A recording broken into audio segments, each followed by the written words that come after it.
Welcome back. I told you we're going to do a follow-up on this. So, as we can now see, we have our buckets with our tomato plants in it. Now, before I put the tomato plants in here, what I did is I had filled the buckets about halfway with some soil, mixed a little bit of fertilizer in there, got it really, really moist, and let it sit for 24 hours so that it could the moisture could really soak up, the fertilizer could really expand out into that soil. And then what I did is I took my potted tomatoes, I divided them up. There was 4, so I've got all 4 buckets have a tomato plant in them now. So we divided those up, put those pods in there, and then I put some other moistened soil, and then I surrounded that. Then I watered it so that the soil naturally settled around the roots. I didn't pack it because I don't want to damage the root bulbs. And then what we did is I got some sticks here, and we actually used the SOA Scout that we got in one of the boxes, and we were actually able to make some pretty decent pegs out of these sticks.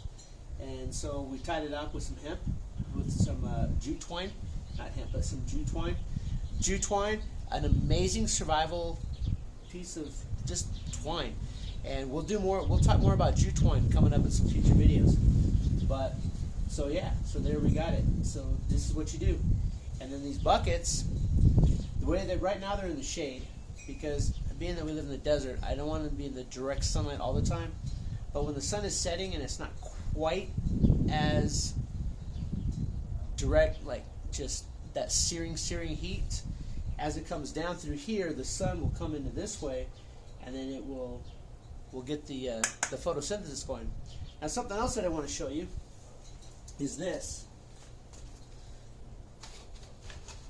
Now, what we have here is, again, just like when we were talking about the DIY cookies and reusing stuff, what I've done here is I've actually converted, when I've gotten some blackberries for dehydration purposes for long-term storage, what I did is I saved the blackberry containers. I fill those with soil, and then I had this old cake tin that I had gotten from the Dollar Tree when it was still a Dollar Tree. So the cake tin only cost like 50 cents. And normally you would just toss out the plastic containers that your berries come in, whether it's blueberries, blackberries, strawberries, raspberries, whatever the case may be. However, this way what we've done is we've actually created a little greenhouse. So, and then what I've done is I planted some basil, some cilantro, some mint, and some oregano in here. And then what we're going to do is we're going to let the sun just naturally use these as a little greenhouse. And then, so it keeps the moisture in there, but it keeps everything nice and warm. And in a few days, we'll be able to check to see if we have some sprouts. But this is just another aspect of when it comes to surviving and prepping, and you want to make the most out of everything that you have. And so that's what I've done here. And then this right here, again, sometimes restaurants get rid of stuff. The restaurant was getting rid of this little tray here, so I said, hey, why not? I'll go ahead and use it. So there's that, and it makes a nice tray, nice sturdy tray, and it kind of keeps the wind from hitting this and blowing the plastic lid off. But we'll see how this works. Again, like I said, when it comes to survival and prepping, you have to look at everything as does it have multiple uses, and because just something that I truly feel is that if we do encounter any type of survival type event that's going to hit us, I think it's going to revolve around our economy.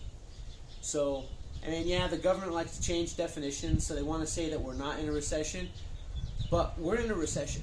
We are. And so I think that the greatest threat that we have that would be facing us when it comes to like long-term survival would be a possible depression. Now, I'm not saying that that's going to happen. I don't have a crystal ball, but there's a lot of signs on the horizon that, if anything, we can be facing some economic hardships in the future.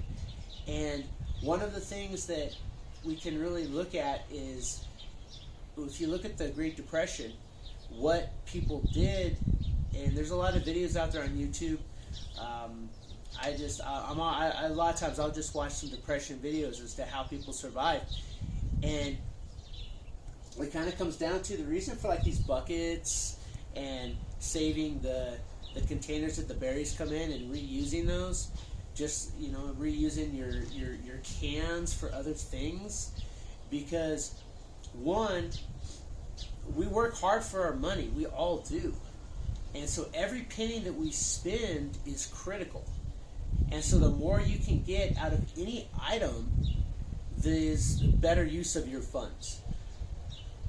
And it's something that you're not buying. Because I could have gone to Dollar General. I won't say Dollar General because that's kind of like the cheapest place to get it. But I could have bought a seed tray with essentially all it is a black plastic tray with little holes in it, with little dividers in it, and a plastic lid to start seeds. And that would have cost me $10. So by doing it with by reusing stuff that we normally just throw away anyway, then that's saving me $10 to start my seeds. And so that's something that I think is really important, is a better use of everything that you have.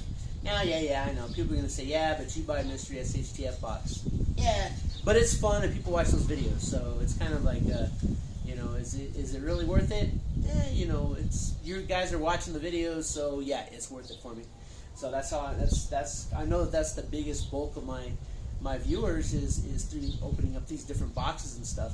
And I do want to get the views, because for every 10, 15 people to subscribe just so they can watch the openings, the unboxings, to see the ridiculous waste, about the ridiculous stuff that you get in those boxes, I'm gonna get one or two of you that come back for more substantial videos, like how to use these buckets to grow food, how to make your own fire starter. And it's just kind of it's the boxes are really just the foundation of everything else, because it's a hook. It gets people in. So, but I like these, and of course the sticks. It was just some. They had been doing some pruning, and so they were in the dumpster. So I got the sticks for free, and then of course the jute twine. I got 3 rolls at the Dollar Tree, so it was like $1.38 now for 300 feet of jute twine, and it's not tied on there tight. It's just a little square knot right here, and it's not tight. So it's not going to cut anything off, but it's just enough to keep the wind from knocking them over. As you can see here, the wind's kind of keeping up, and so it's kind of throwing it around. But this way, it doesn't damage the base of the stem, and then that way, hopefully we'll be doing another video where these are full of cherry tomatoes. So, and allegedly these are non-GMO. So we'll try a couple of those tomatoes, and we'll see if we can actually get the seeds from them and keep the cycle going, which is going to be another video altogether.